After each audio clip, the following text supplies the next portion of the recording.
Assalamualaikum warahmatullahi wabarakatuh. Perkenalkan, saya Anissa Cahyaningrum dengan NIM 1901 1560 20, jurusan Ilmu Administrasi, Program Studi Usaha Perjalanan Wisata Angkatan 2019 Universitas Riau.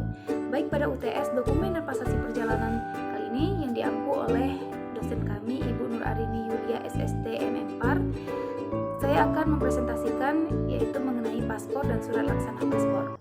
Baik, langsung saja kita masuk ke pengertian paspor. Nah, jadi paspor adalah dokumen perjalanan yang dikeluarkan oleh pemerintah suatu negara kepada warganya yang memverifikasi identitas dan kewarganegaraan pemegangnya untuk tujuan perjalanan internasional.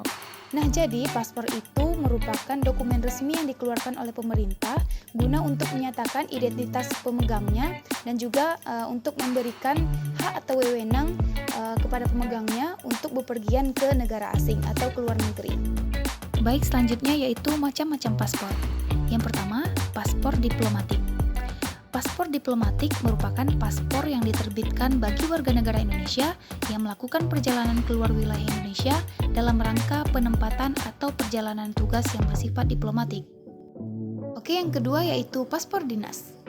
Paspor dinas diterbitkan bagi warga negara Indonesia yang melakukan perjalanan keluar wilayah Indonesia dalam rangka penempatan atau perjalanan dinas yang tidak bersifat diplomatik.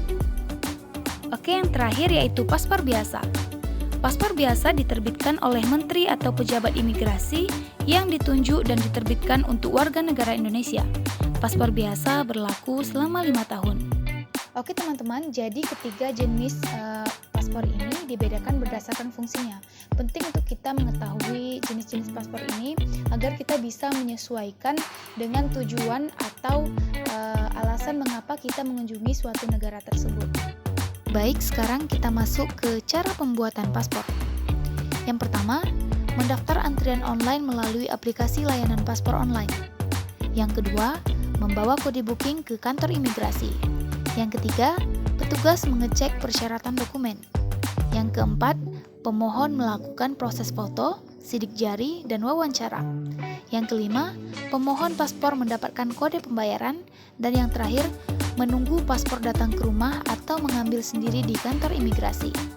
Baik, itulah tadi cara-cara pembuatan paspor. Nah, perlu untuk diketahui bahwa yang menjadi pembeda antara macam-macam paspor ini tidak hanya terletak kepada fungsinya saja, tetapi juga terletak dari segi biaya. Biasanya untuk paspor non-elektronik atau paspor biasa itu lebih murah dibandingkan dengan harga paspor elektronik. Biasanya untuk paspor non-elektronik berkisar sekitar 350.000, sedangkan elektronik yaitu Rp650.000. Oke, next, selanjutnya kita beralih ke manfaat paspor. Untuk manfaat paspor yang pertama yaitu mendapatkan kepastian hukum di luar negeri. Yang kedua, identitas diri di luar negeri. Yang ketiga, persyaratan dokumen untuk studi di luar negeri, kerja, traveling, umroh, dan haji. Yang keempat, setelah memiliki paspor, lebih memilih untuk berpergian ke luar negeri ke banyak negara. Yang kelima, lebih ada jalan dan solusi mewujudkan mimpi berpergian keluar, mencatat negara-negara yang ingin dilihat dan disajikannya.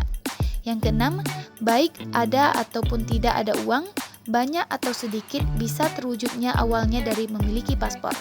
Yang ketujuh, berkesempatan besar mendapatkan tiket super murah hingga gratis karena sudah memiliki nomor paspor. Yang kedelapan, merasa orang internasional. Wah, dengan memiliki paspor, terutama bila sudah sering keluar negeri, muncul rasa kita telah masuk bagian interaksi masyarakat global. Yang kesembilan, banyak maskapai penerbangan yang rutin mengobrol tiket promosi. Kadang tiket ini hanya bisa dibeli jika paspor sudah dikantongi. Yang kesepuluh, tak perlu khawatir paspormu sia-sia. Masa berlakunya cukup lama. Yang kesebelas, menjaminnya bisa berguna sebelum kadaluarsa. Dan yang terakhir, banyak beasiswa studi ke luar negeri yang mengharuskan Anda memiliki paspor terlebih dahulu jika ingin mengirimkan aplikasi. Baik, itulah tadi 12 manfaat ketika kita memiliki paspor. Baik, sekarang kita beralih ke surat perjalanan laksana paspor.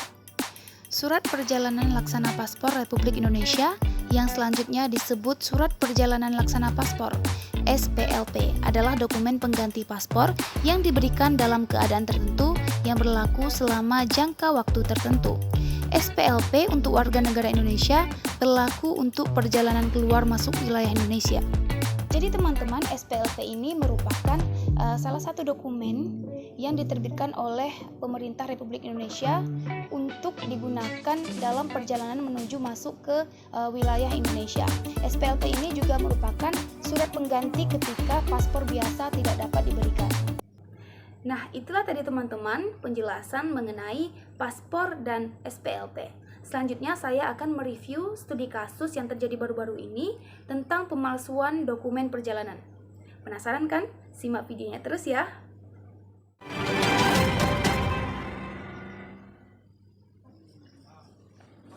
Keempat pelaku yang diamankan di Polres Sorong Kota ini sudah menjalankan aksi mereka sejak 13 Juni 2021 lalu. Selain memalsukan dokumen sertifikat vaksin COVID-19 dan hasil tes PCR, pelaku juga memalsukan tanda tangan pejabat berwenang. Para pelaku mengaku sudah 10 kali mengeluarkan dokumen hasil PCR dan sertifikat vaksin palsu dengan harga Rp800.000 per satu dokumen. Studi kasus tersebut sangat memprihatinkan.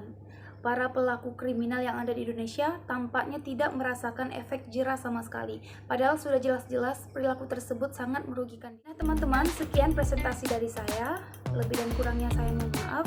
Saya akhiri, wabillahi taufiq wal hidayah. Wassalamualaikum warahmatullahi wabarakatuh.